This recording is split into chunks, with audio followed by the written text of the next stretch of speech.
book after the Cheese Monkeys by Chip Kidd, who also wrote the Cheese Monkeys. This one came out in February of 2008. We follow our, what do you call this guy? Our hero? Our maybe? protagonist.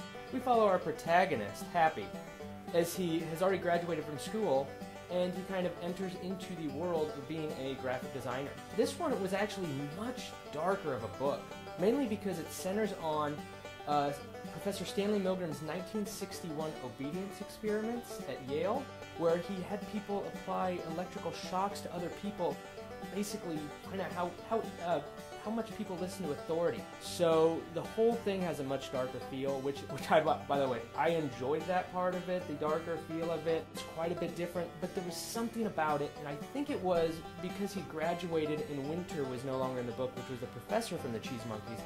Without that ass around, coming up with crazy assignments, there was a little bit of fun for me that was kind of missing. So where I do say darker better, I also say no asshole worse. As a fiction book, I'm gonna give this 3 stars, where I do think it's fun to read. It was a quick read. I read it just a couple days after the Cheese Monkeys when everything was fresh. So I would recommend it, but wouldn't recommend it as the greatest thing I've read recently.